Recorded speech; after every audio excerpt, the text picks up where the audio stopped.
Many people today say Paul corrupted Christianity. But listen to what Apostle Peter said.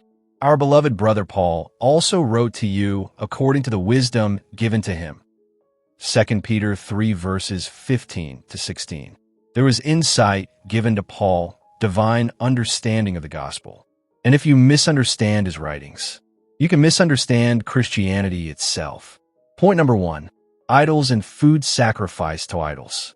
Apostle Paul begins with a powerful foundation.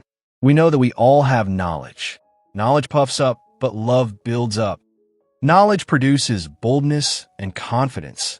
It makes a man fearless. But if not balanced, it can also make him careless toward others. Then Paul makes a bold statement.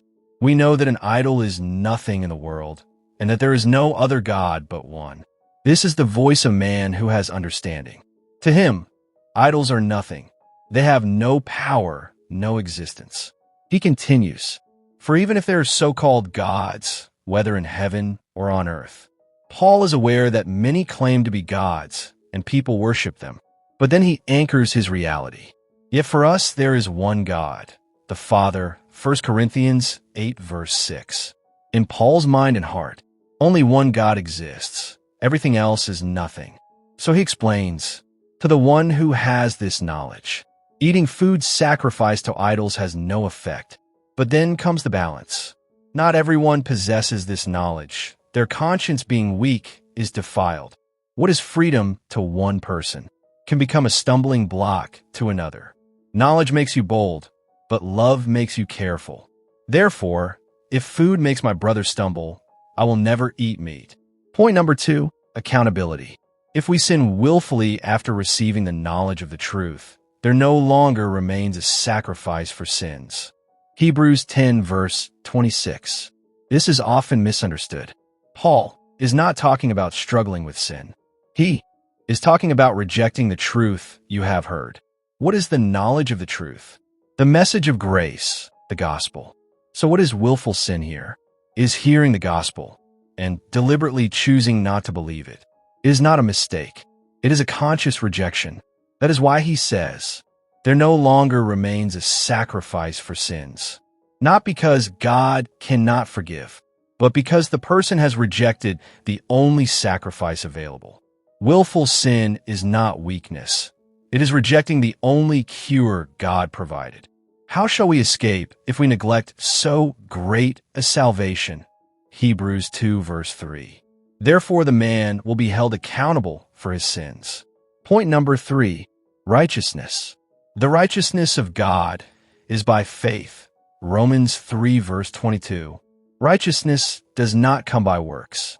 It comes by faith only. A man is justified by faith apart from the works of the law. Romans 3 verse 28. Point number 4, disqualification.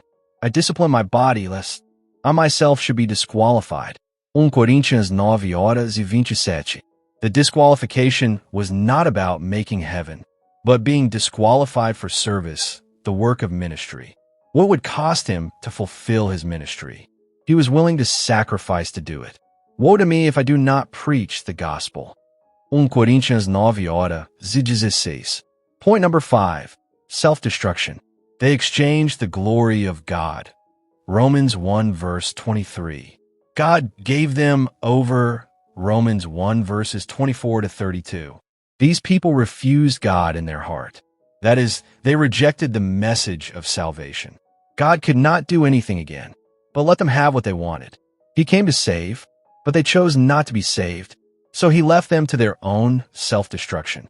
Whoever believes in him is not condemned, but whoever does not believe is condemned already. John 3 verse 18. Point number 6, the cross is foolishness. The preaching of the cross is foolishness. 1 Corinthians 1 verse 18. The preaching of the gospel sounds stupid to the world. The message is the message of God's grace.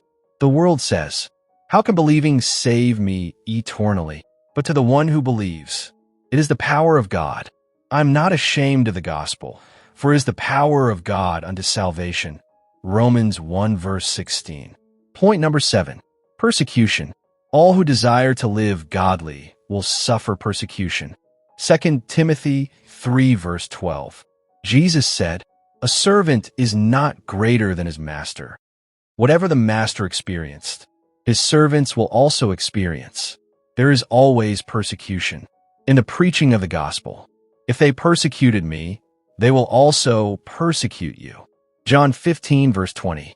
These are the insights given to Apostle Paul, and if you understand them, you will not just hear the gospel, you will understand it.